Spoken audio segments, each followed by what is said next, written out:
Michael Voorhees. It's not really.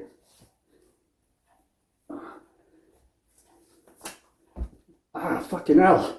Fingers got jammed in the mask. With Halloween upon us, it's time for me to give my review of the seminal classic Halloween from 1978 or 6. It came out in the 70s. Halloween, it opens with a lot of breathing, so there's a lot of... And we're seeing things through the eyes of some crazy motherfucker. We don't know who it is just yet, but hey, spoiler alert, it's a little child called Michael Myers. This deep breathing continues, and we see as from the point of view of somebody as they grab a knife, put a mask on, and make their way upstairs. Breathing still going.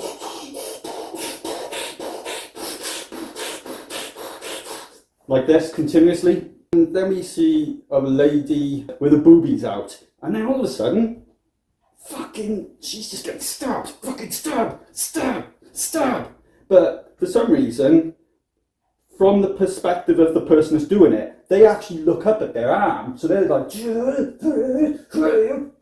that as they're doing the stabbing, which is really awkward. Anyway, we follow this little fucker as he goes down the stairs, and we see him outside the house, and I think it's his parents. They're like, Michael!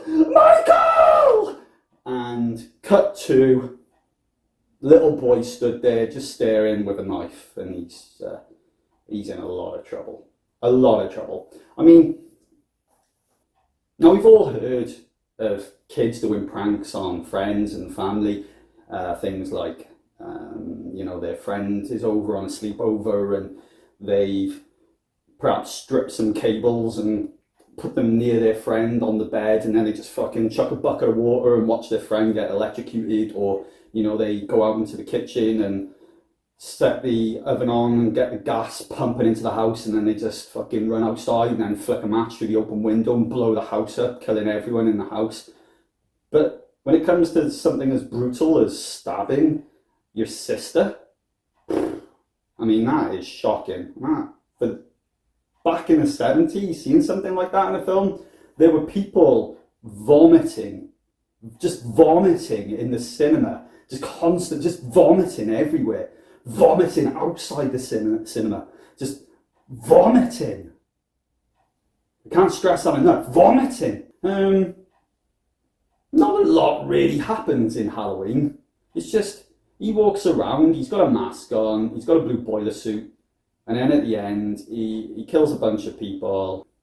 Jamie Lee Curtis is the final girl in all of this, and when it comes to the final fight between her and Michael Myers, this is when we see that she's actually been hiding the fact that she's got fucking crazy martial arts powers. So Michael Myers, he stabs at her with a knife and rips her shirt, and I don't think she even bleeds. She just goes, she just flexes, the fucking knife blade goes, Michael Myers is like, just goes, sticks in his head, and he's like, he pulls his mask off. But as he pulls it off, he ends up pulling the knife up through his head, so he's like,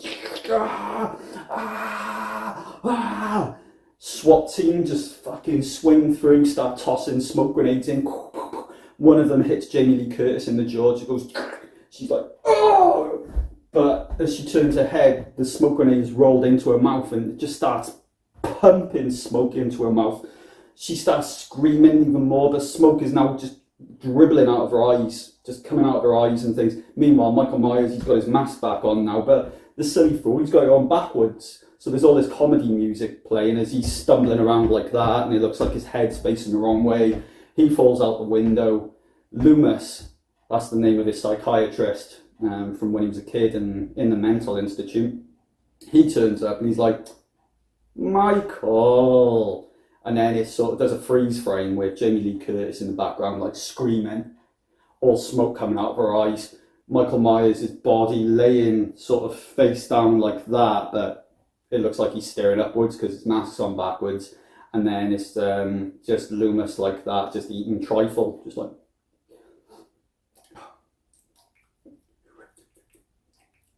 I love Halloween. I think it's one of the best horror films ever made, and for that reason, I am more than happy to give this a 7 out of 10.